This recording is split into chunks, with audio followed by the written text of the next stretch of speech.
Hey, salut tout le monde! Aujourd'hui, nous allons faire quelque chose qu'on n'a pas encore pu faire sur la chaîne parce qu'on n'a jamais eu l'occasion d'avoir les deux engins en même temps ici. Le Provoquer Express, c'est pas utile non plus. On a donc ici un Slash 4x4 et on a ici la Traxxas Rally. Attention! Alors, déjà là, il faut savoir qu'il existe plusieurs versions de cette Traxxas Rally. Et il y en a une qui est basé sur le Slash 4x4, qui a les mêmes dimensions avec les autres pare-chocs. Il y a les autres triangles de suspension, les autres biellettes. Et il y a celle-ci qui est plus étroite. Elle est moins large. Ils ont utilisé les triangles de Telluride, tout simplement pour la faire. Il y a un tube central plastoc, puisqu'elle est en charbon, et avec l'espèce de mini slipper, les mini dents pour le charbon. On avait fait l'essai de cette BR46 sur la chaîne, souvenez-vous, c'est lent! Mais alors, lent! 35 km/h, quand tu vois le prix de la bagnole, c'est vraiment pas rentable, hein. Franchement, du gros délire. On a évidemment l'Anthrax identique au Slash. Je vais t'enlever les carreaux pour te montrer ça de plus près. La même structure interne. On a la tourelle de suspension avant qui est identique, l'arrière qui est identique. Ils ont changé les plots de carreaux, évidemment, ils ont rajouté le pare-choc là-dessus. Et voilà.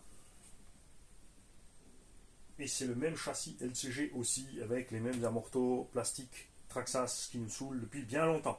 Et tu as évidemment, comme sur tous les charbons, le kit de biellettes plastique. Ça dérange pas, parce qu'au moins tu as tes réglages stables, c'est clair. Tu vois les triangles sont faits autrement. Bon, là il y a les RPM. Bouge pas. Regarde, ça c'est les triangles de Slash. Ça c'est les triangles du Telluride. Ils sont plus fins, plus flex. Après l'engin est pas fait pour encaisser autant d'efforts aussi. Et niveau largeur, regarde, je vais te le montrer ici à l'avant, on peut bien le faire. Regarde la différence. Tu as vu ça? Regarde, on a 1 cm de voie en moins. Donc ce qu'il faut savoir, si tu veux élargir ta rallye, c'est très facile. Tu achètes 4 triangles de Slash 4x4. Les cardans sont télescopiques, ils suivent. Et bien sûr, si tu as les biellettes fixes, ça n'ira pas. Donc soit tu achètes les biellettes fixes du Slash 4x4 charbon, parce que ça aussi, ils l'ont fait maintenant malheureusement. Une fois Slash 4x4 en charbon, avec le poids du bestiau, je te dis pas. Avec toujours le moteur, le petit Titan. Hein. Encore, s'ils avaient mis le moteur du Summit dedans en 4S. Ouais, mais là, non. Donc ça c'est la différence majeure, tout le reste c'est kiff-kiff. Les barres stables se montent aussi, celle-là a reçu d'ailleurs les barres stables option. Mais on parlera de celle-là juste après ça. Tiens, allez, on va en profiter là. On va se lancer, c'est pas la peine de faire 36 000 vidéos différentes. Donc pensez-y, c'est juste la largeur qui change, c'est pas les mêmes triangles. Donc ne te plante pas quand tu commandes. Sauf si délibérément justement tu veux élargir. Et tu peux prendre des biellettes évidemment alu du Slash ou métal, hein, c'est égal. Si tu veux élargir ta machine de rallye. Bien. Alors, la V46 de Zébu, justement, je viens de le dire, vous l'avez vu rouler sur la chaîne. On a fait les premiers essais avec cette machine avec le moteur charbon.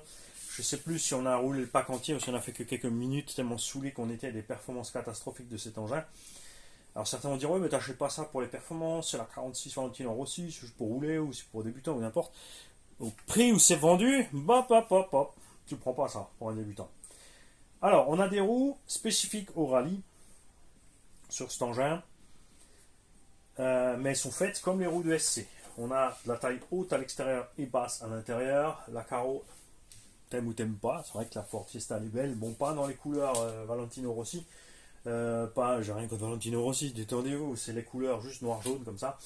Je suis pas fan de comment ils ont fait la carreau, il y a des beaucoup plus belles. Hein, on a un gros aileron à l'arrière en plastoc bien lourd qui fait bien tanguer le véhicule pour bien le faire glisser. La suspecte aussi, je vais te montrer. Quand tu la reçois, bien sûr, elle est relativement basse, t'as pas de barre stable. Hein. Tu peux la monter, c'est pas un problème, tu peux transformer ton engin en engin de rallye qui passe bien dans l'herbe.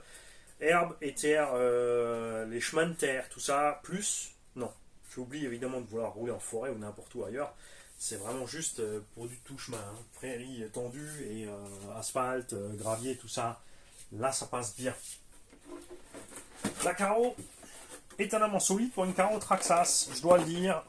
Ils nous ont surpris sur ce coup-là. Parce que d'habitude, leur carreau, c'est comme ils disent les Américains, c'est flimsy. C'est tout mou, ça se déchire vite et c'est vraiment dommage. Elle a reçu le tube alu de l'autre slash, évidemment. Et le slipper aussi, prévu pour le moteur brushless, non pas le slipper d'origine qui est prévu avec les mini dents pour le moteur charbon. Hein. On a le cerveau d'origine parce que ça suffit large là-dedans, évidemment. Même sur l'autre, ça aurait suffi, hein, mais j'ai eu envie de changer. Le palonnier est toujours bien sûr en plastique. Pareil, celle-là n'a pas vu spécialement d'effort. Tu vois l'état des pneus.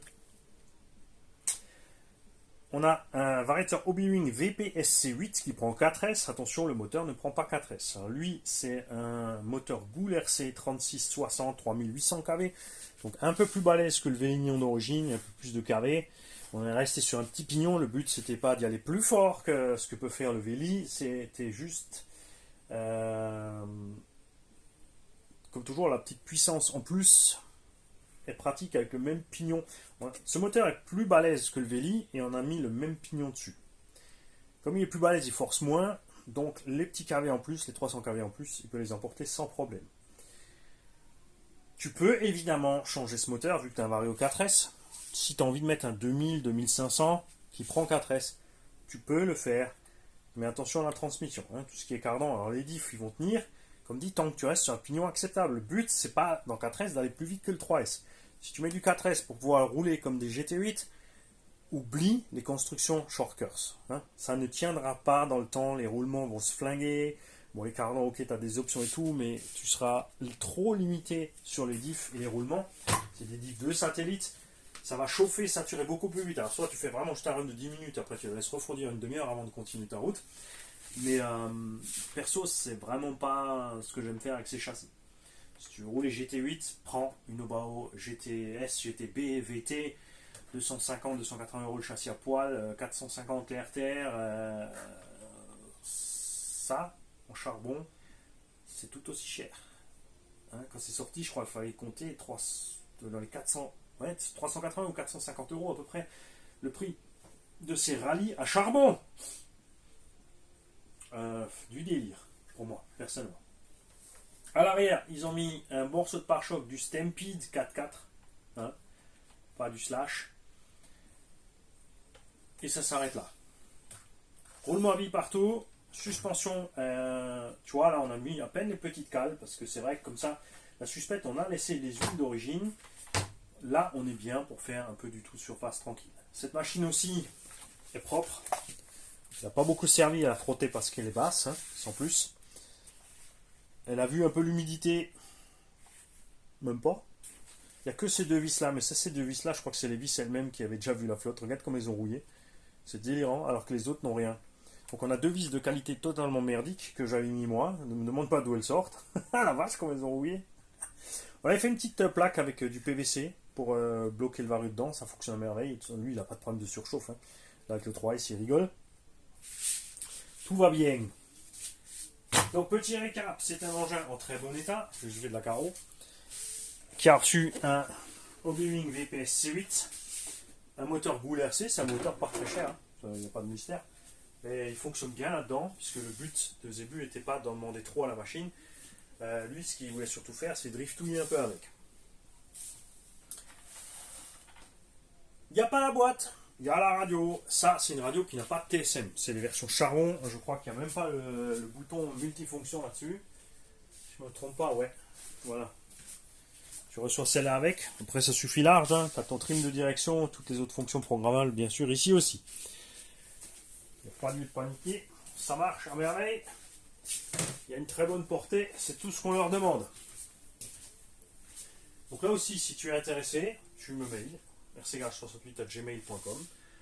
Tu regardes ce que ça vaut. Un Vario VPS C8, ça vaut à peu près une soixantaine d'euros. N'oubliez pas que ça, le prix que tu vas trouver, c'est en charbon. Hein. On va pas ajouter le prix du moteur, on va pas ajouter le prix du tube puisqu'on l'avait déjà avec le slash. Hein, parce qu'on pourrait dire, on pourrait faire la liste. Hein. Alors, j'ai mis le tube, j'ai mis les machins pour fixer le tube, le machin, le bidule. Non, au départ, elle roule en charbon.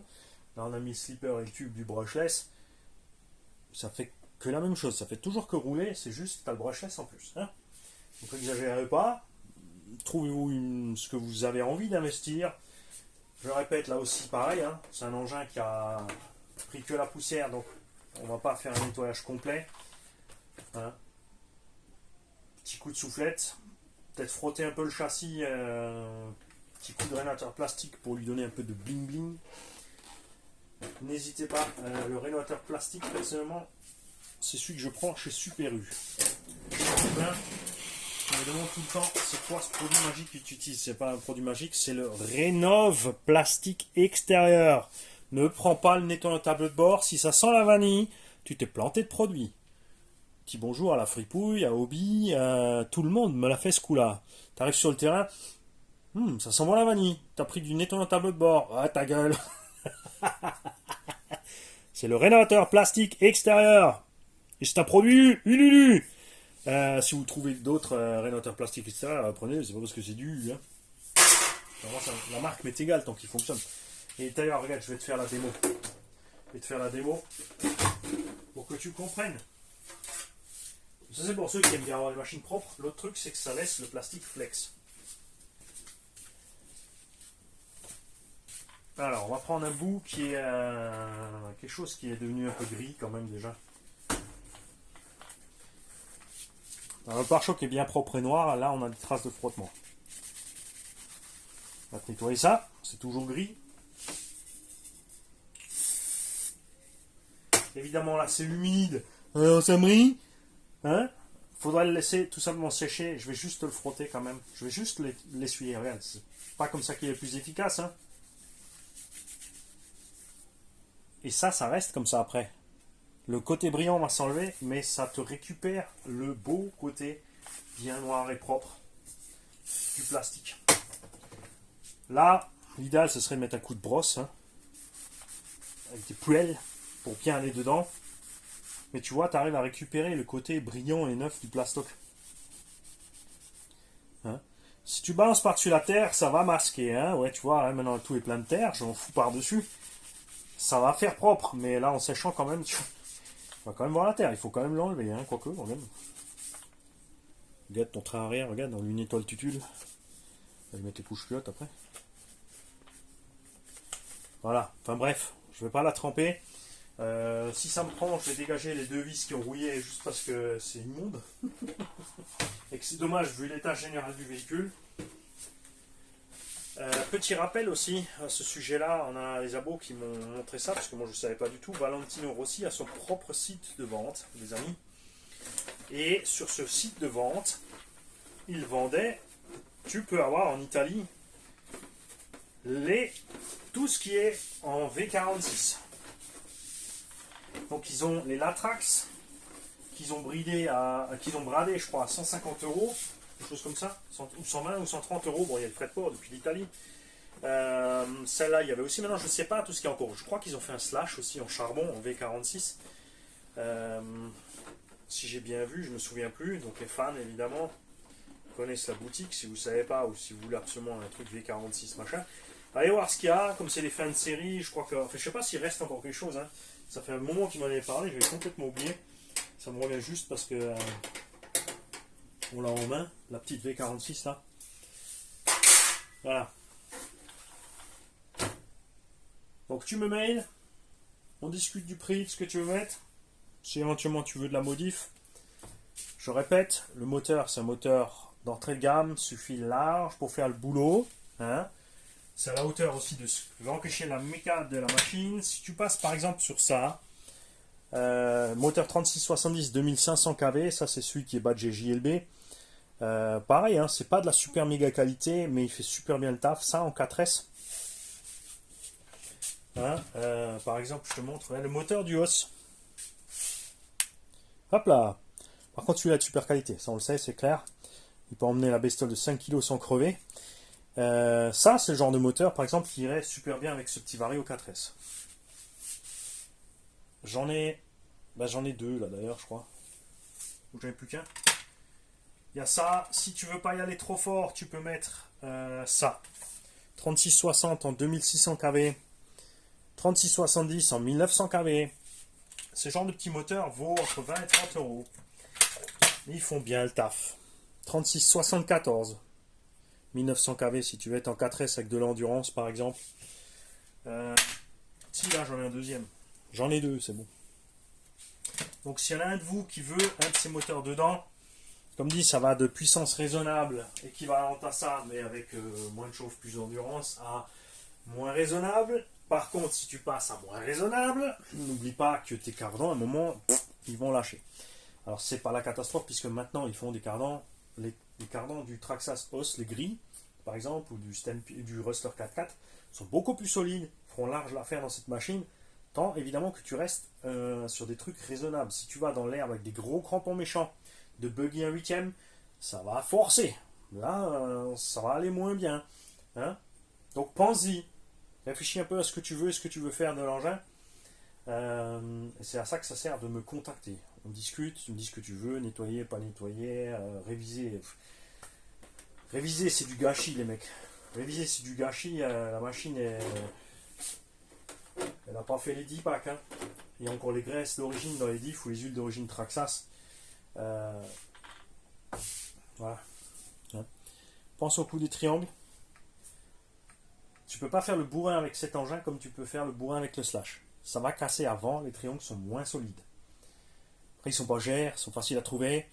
Je sais pas si RPM fait des options dans cette taille. Hein, puisque c'est pas, comme dit, tu as vu qu'il manque 1 cm par rapport au triangle Traxxas. Et il faut vérifier aussi ce que je t'ai dit tout à l'heure, parce que pour moi, il me semblait que les premières Fiesta Rally qui étaient sorties étaient plus larges.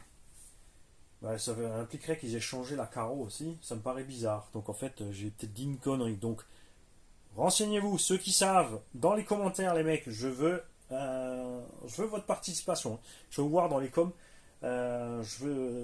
Si quelqu'un de vous a envie d'aller voir sur le site, les différentes specs des différentes Fiesta entre les largeurs. Mais moi, la première Fiesta, quand elle est sortie, le Slash Rally est sorti, moi j'avais vraiment l'impression que c'était. Le Telluride n'existait pas encore d'ailleurs. Alors est-ce qu'ils ont fait l'inverse? Est-ce que les bras sont sortis là-dessus et c'est après qu'ils ont pondu le Telluride en utilisant le châssis du Stampede avec les triangles de celle-là? Parce que le Telluride, ça c'est aussi une histoire, hein. C'est aussi un truc de dingue, cette petite Jeep qui ressemble pas à grand chose, qui coûte une fortune, et tu peux pas faire grand chose avec non plus d'ailleurs. C'est pareil, au prix où c'est vendu, tu prends un Obao Hyper VS, là, parce qu'on les trouve en RTR à 350 €, tu prends une carreau renforcée Alsace Rally,